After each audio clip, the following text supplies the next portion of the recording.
Oh my God! Apparently we're live, Justin. I don't think it's letting me go live. It is. You're live. I'm live. Yeah, I swear. It said we're live. We're live. Okay, yeah, for 16 seconds now. Yeah. How are you doing, Ray? Well, for an old guy, I think I'm doing pretty good, and I'm looking for a jolt of excitement and electricity today, um, since you allowed me to be part of your show today. Yes, I am so excited to talk to you about EVs. They are the future, but are they really? And who is going to be a part of our electric future? Who might fail? Who might succeed and dominate world domination? We're going to come out of this with some major headlines, right, Ray? Well, if they weren't major headlines before, we will make some major headlines. I promise. Great. Well, my name is Justin Fisher if you're joining us for the first time, and we have the wonderful Ray Shefska from YAA here with us today to talk about EVs.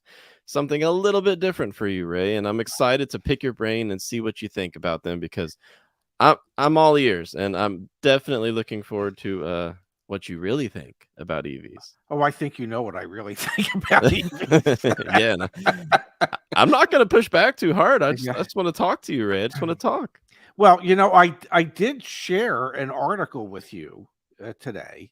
Is this the beginning of the end or the end of the beginning?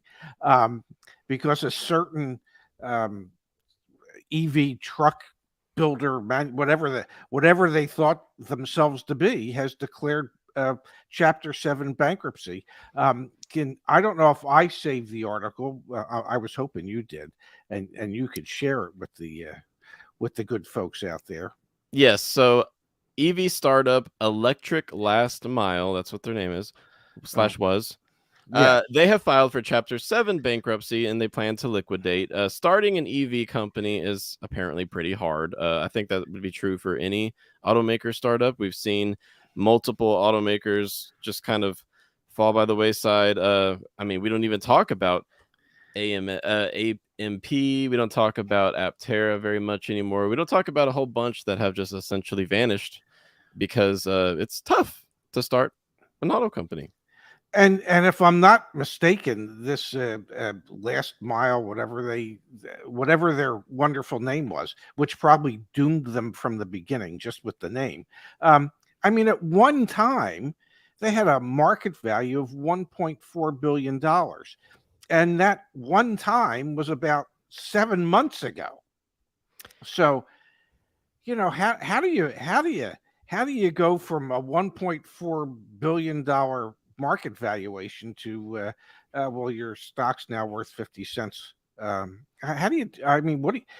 And these were industry experts, people that have been.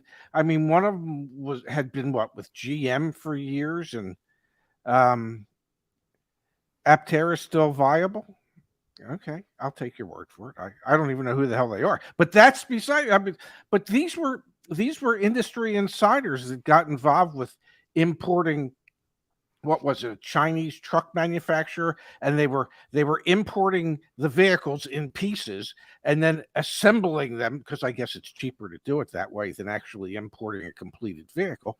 Um, and they didn't get anywhere. They blew through $375 million or something like that. So building any vehicle, but especially building an electric vehicle, requires a ton of R&D expenditures, so research and development.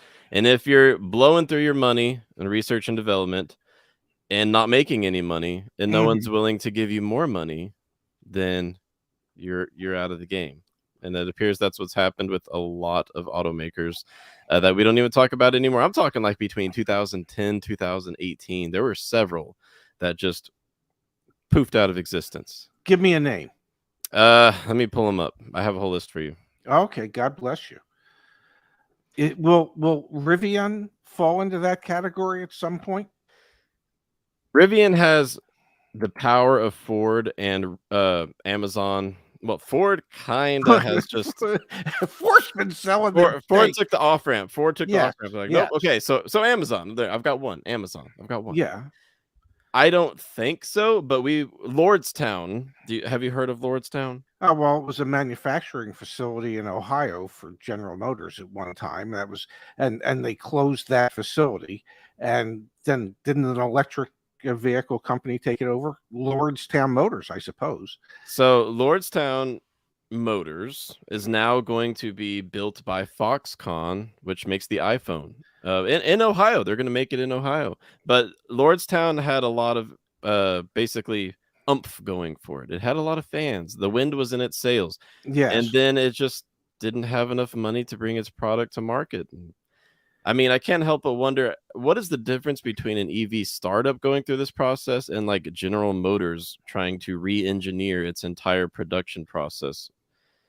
This is All right. this is where I wanted to pick your brain. Like, Okay. just how hard is it for a legacy automaker to go from combustion to electric vehicles?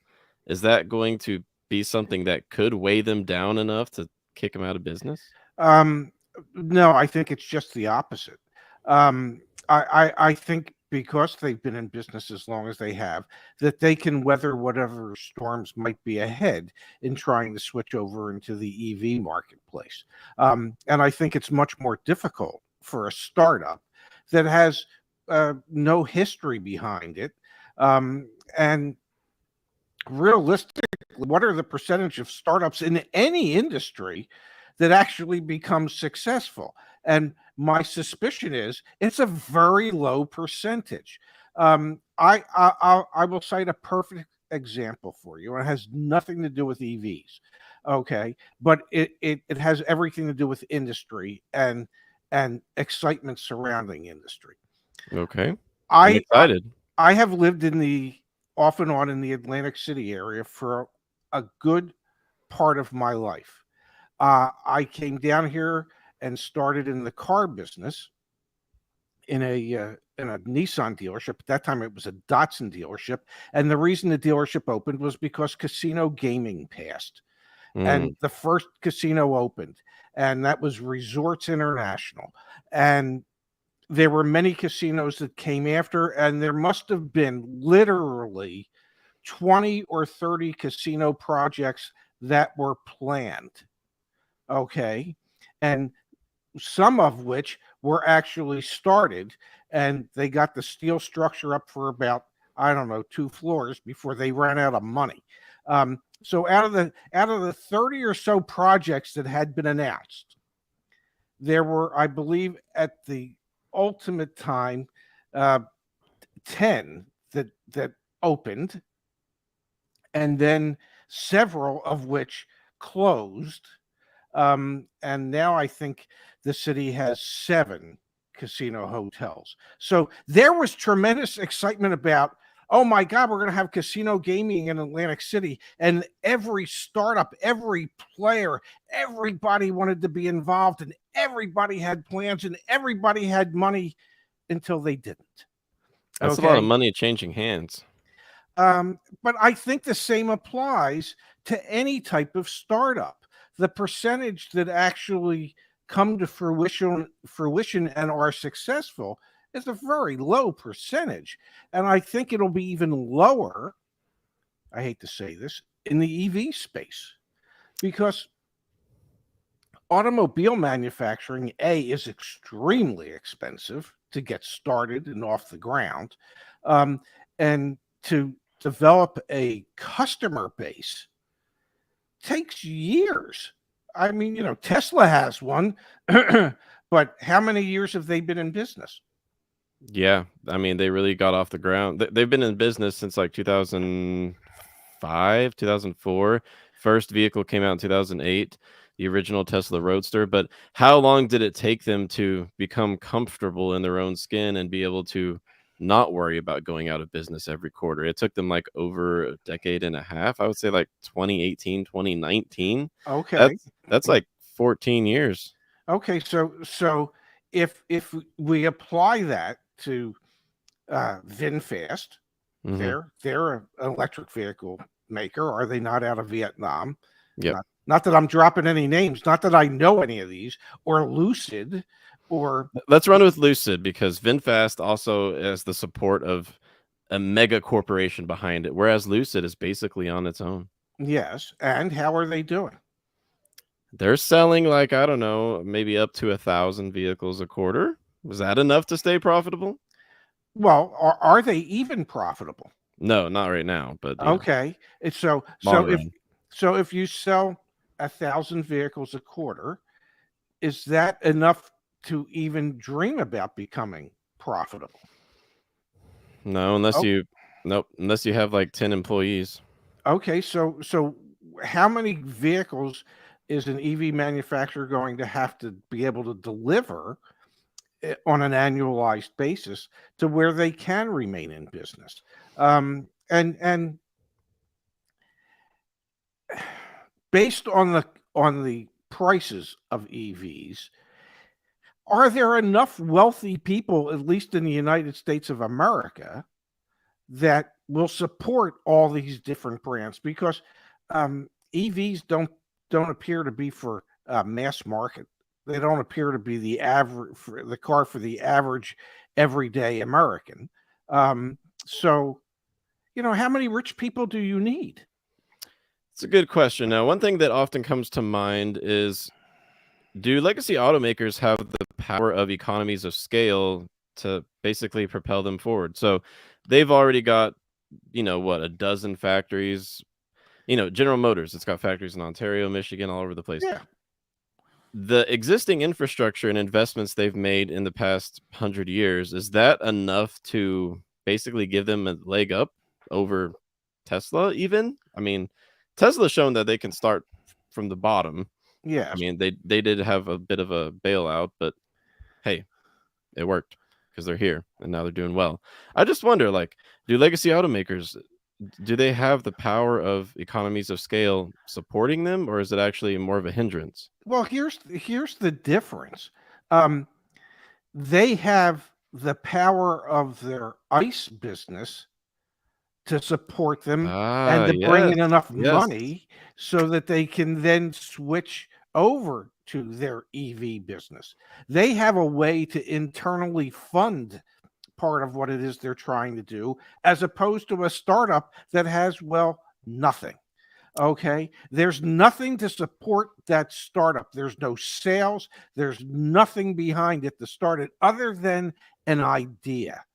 And Ford, GM, Stellantis, Toyota, all your major manufacturers, they have existing businesses that are running and have been profitable now for a long, long period of time. That's not to say that they haven't gone through downturns.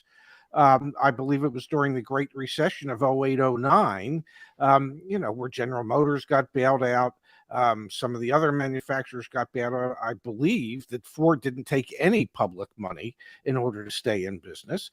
But times have been good for the last 10 years, 12 years. So there's enough money making operations going on at these legacy manufacturers that, yeah, they can underwrite their EV business with that. Well, that's fascinating. And I wonder how what Ford has done plays into this equation, because they now have Ford Model E for their all electric sales and Ford Blue for everything else. Yes. Are they, like, this is just a serious question, are they able to still transfer money between the two entities? I don't know Well, the it's all one legalities. company. Okay, it's under the umbrella of Ford Motor Company. So, Sure. Yeah. yes, so they can fundraise their electrification by selling F-150s. Of course.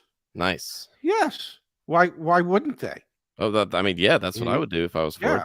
Yeah. That's As opposed to Rivian that has nothing that can Well, they help. do have something, but it's not going too well. Rivian was planning on leveraging their last mile delivery vehicle, which is ironic because Yes. Electric Last Mile just filed for bankruptcy.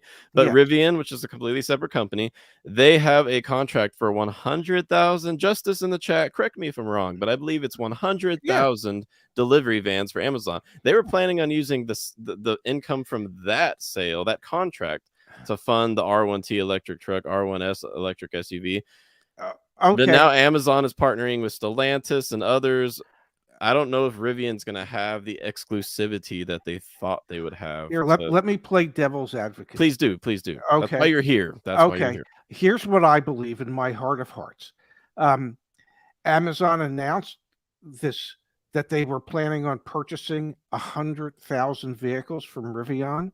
Rivian used that announcement to raise money, okay, to be able to put together the whole business concept. And there's probably an out in that contract for whether or not Amazon ever takes delivery of any of those trucks. Um, it is almost like can be viewed. I shouldn't say this, but I'll say it anyway because I have no filter. It's Okay. almost as if it can be viewed as a Ponzi scheme. Ugh. Okay, we have this giant contract for 100,000 vehicles. Oh, by the way, that we're never going to fulfill that, but we have this giant contract.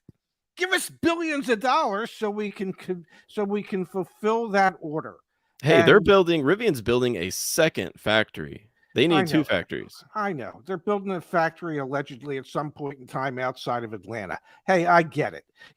They also have the ability to produce, 150,000 units at the factory that they do have existing.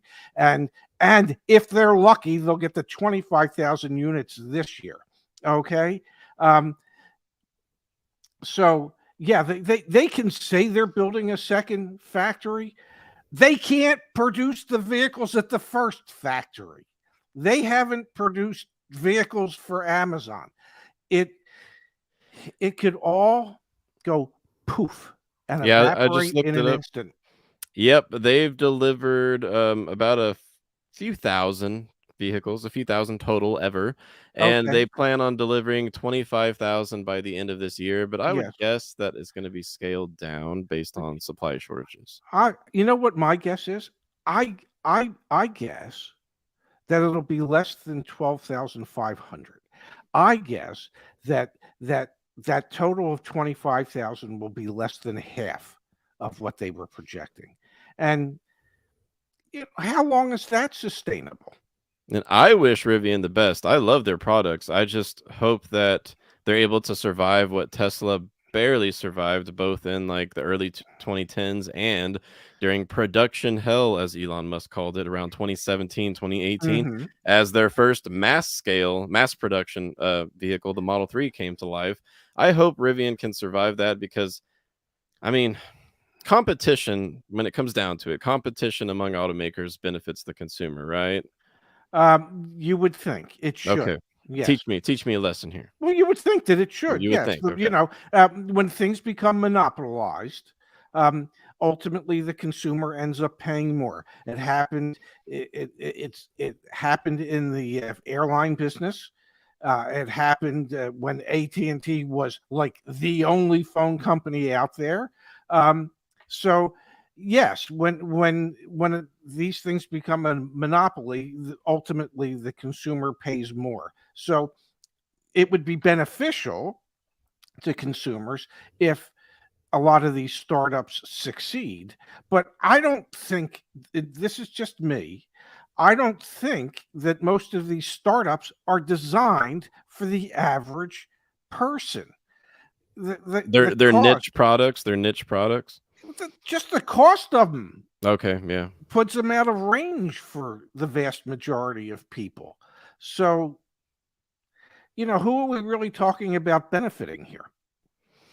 Very, very true. Now, I want to ask you, or at least discuss. So let's step away from the startups for a minute. Let's talk about maybe the big 3 of today, which could be, you could argue that that's GM, Ford, Toyota. You could argue that a bunch of different ways. What the big 3 of today are. So let's just say legacy automakers. What have you seen in electrification that you like from the big automakers, and what have you seen that you're like, I can't believe they're doing that? That is not a successful strategy. Just, I want to pick your mind. Well, I think every one of them so far has hyped what their future products are going to be. They've done a really good job of planting seeds in people's minds as to what these future products are going to be. And then slowly they keep revealing the products, and eventually those products make it to market. So they've done a good job of teasing the public to create an interest in their product. And they have all made it easy to place a reservation that very well may never be filled. Mm-hmm. But they've allowed the public to reserve vehicles in a manner that's easier than it ever has been in the past. The big thing for me is the price points on most of these vehicles are out of touch with what most people can afford. There was an article today about the new Escalade EV or whatever it was. The Cadillac Celestiq, is that what you're referring to? I don't know. There was another one, but it was like 150 grand. Okay, Yeah. Every EV can't be $75,000 on up. They just can't be. I mean, Mm-hmm. even at $60,000, they're not affordable for most people. And that's where I think the drawback is. Now, I have a question for you, if I may. Yes.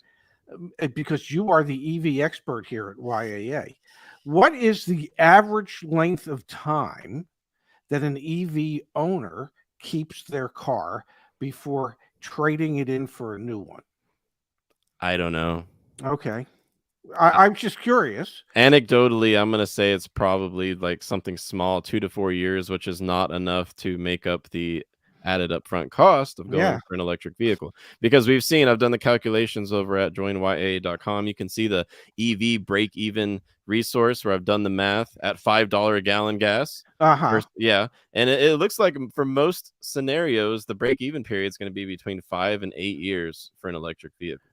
Wow. That's at the average American driver's 15,000 miles per year. That's a long time. It's okay with it. I'm okay with it, but not everyone's going to be okay with it. So if you're somewhat accurate in your guesstimate that EV owners are trading them in every 2 to 4 years, they're being exceedingly foolish to do that. And shouldn't, in theory, an EV vehicle last longer than an ICE vehicle? In theory, Yeah. I'm assuming. So how will that impact the EV industry moving forward if ultimately it turns out that people buy them, and actually, since they should last longer, people buy them and keep them for a longer term, say 8 to 10 years, as opposed to trading every 2 to 4? How will that impact EV sales and the EV industry moving forward?